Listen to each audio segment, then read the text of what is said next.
In the previous video, we have studied about speed and velocity. Here, we are introducing a new term called acceleration. If we want to express the change of velocity of an object, then how can we do that? To answer such a question, we have to introduce another physical quantity called acceleration. What is acceleration? It is defined as the rate of change of velocity of an object per unit time. Means velocity के change होने के rate को जब हम time से divide करते हैं तो हमें एक्सेलरेशन मिल जाता है. Let's see its formula. So acceleration is equals to change in velocity upon time taken. Now, if the velocity of an object changes from initial velocity u to final velocity v in time t, then acceleration a is. अगर हमारे object की initial velocity u है जिससे उसने चलना शुरू करा और चेंज होने के बाद उसकी फाइनल वेलोसिटी v हो गई, किस टाइम ड्यूरेशन में? t टाइम में. तो एक्सेलरेशन a क्या होगा? It will be a equals to v minus u upon t, जहाँ पे v हमारा फाइनल वेलोसिटी है, u हमारी इनिशियल वेलोसिटी है and t is the time and a तो हमारा एक्सेलरेशन है ही. Now, the SI unit of acceleration is meter per second square, or this way it can also be written. Now, acceleration के बारे में एक और point पढ़ते हैं. The acceleration can be positive if it is in the direction of the velocity. अगर acceleration हमारी velocity के डायरेक्शन में है तो वो पॉजिटिव है, and it will be negative when it is opposite to the direction of the velocity. अगर हमारा acceleration opposite है velocity के direction से, so it will be negative. Now we will study about kinds of acceleration. There are basically two types of acceleration. First is uniform acceleration and second is non-uniform acceleration. Now, first we will study about uniform acceleration. So, अगर हमारा object straight line में चलता है और object की velocity increase होती है या डिक्रीज होती है इक्वल अमाउंट से इक्वल इंटरवल ऑफ टाइम में, then the acceleration of the object is uniform acceleration. So, what is uniform acceleration? When the velocity of an object increases or decreases by equal amount in equal intervals of time, then the acceleration of the object is uniform acceleration.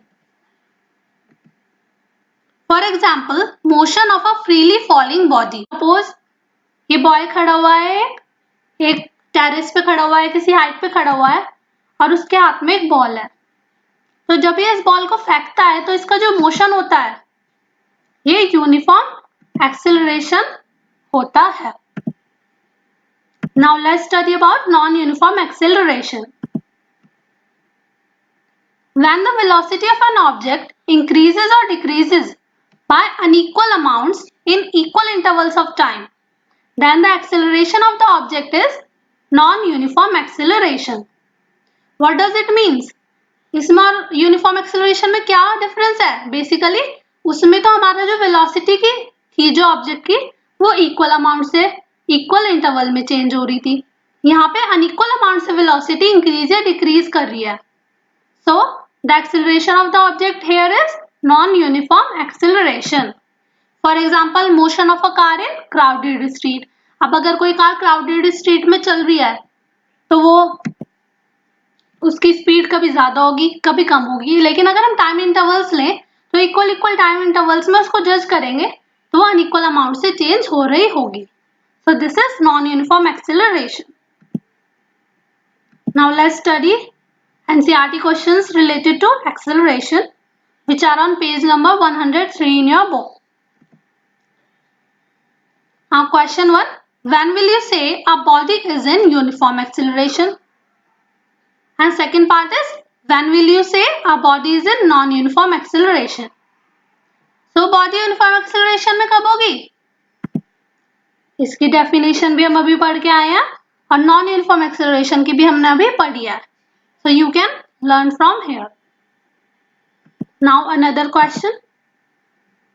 A bus decreases its speed from 80 km per hour to 60 km per hour in 5 seconds. Find the acceleration of the bus. एक बस है, उसकी speed 80 kilometre per our से 60 kilometre per our हो रही है. कितने time में? 5 सेकेंड्स में. तो हमें क्या फाइंड करना है? बस का acceleration. So let's see. Time कितना गिवन है हमें? 5 seconds. Initial velocity of the bus क्या है? जहां बस की स्पीड जो सबसे पहले थी वो कितनी थी? 80 किलोमीटर पर आवर. और हम उसको डिनोट किससे करते हैं? यू से. नाउ हम 80 किलोमीटर पर आवर को मीटर पर सेकंड में करेंगे. इस किलोमीटर पर आवर को we will convert in seconds. Why? क्योंकि हमारी एक्सेलरेशन की यूनिट क्या थी? मीटर पर सेकंड स्क्वायर. तो हमें इसको भी मीटर और सेकंड्स में कन्वर्ट करना होगा. सो 1 किलोमीटर में कितने मीटर्स होते हैं? 1000 मीटर्स. और 1 आवर में कितनी सेकंड्स होती है? 60 मिनट्स होती है. और फिर इसको अगर सेकंड में करेंगे तो हमको एक बार और 60 से मल्टीप्लाई करना होगा. सो जब हम इसको कैलकुलेट करेंगे तो हमारी इनिशियल वेलोसिटी कितनी आ जाएगी? 22 metre per second. Now final velocity of the bus. Final velocity क्या होती है? उसको हम v से रिप्रेजेंट करते हैं. और कितनी हुई हमारी final velocity? 60 kilometre per hour, which is equals to 60 into 1000 upon 60 into 60. क्यों करा हमने इसको भी? किलोमीटर पर आवर को मीटर पर सेकेंड्स में करने के लिए. सो हमारी फाइनल वेलोसिटी क्या आ गई? 16.66 मीटर पर सेकेंड. अब हमें एक्सेलरेशन कैलकुलेट करना है. तो उसका फॉर्मूला क्या है? A is equals to v minus u upon t. हमने वैल्यूज पुट कर दी. v की वैल्यू क्या है? 16.66, u की वैल्यू 22.22 एंड टाइम हमारे पास है 5 सेकेंड. जब हमने इसको कैलकुलेट किया तो हमारे पास आंसर आया -1.11 मीटर पर सेकेंड स्क्वायर. तो आप सोच रहे होंगे कि एक्सेलरेशन की वैल्यू माइनस में कैसे आ गई?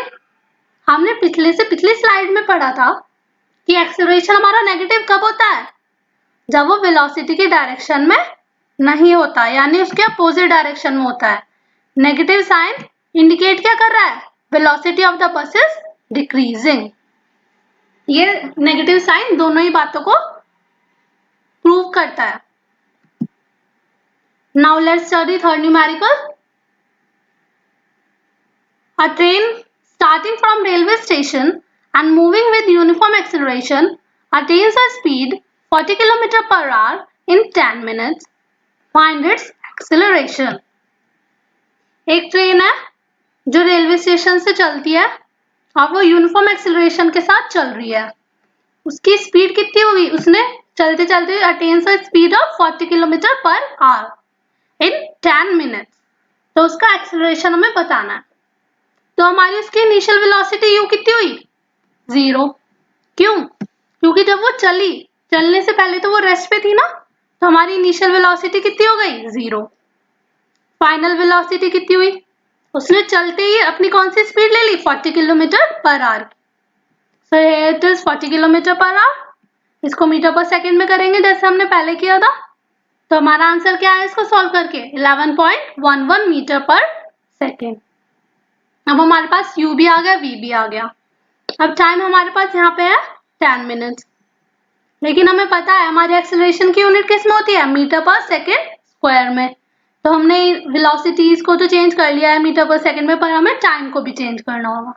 सो we will change time from minutes to seconds and we get 600 seconds. Now we have simpler formula. a is equals to v minus u upon t. हमने v की वैल्यू रखी 11.11, u की 0 and t की 600. So we get the answer 0.0185 metre per second square. तो ये हमारा acceleration आ गया.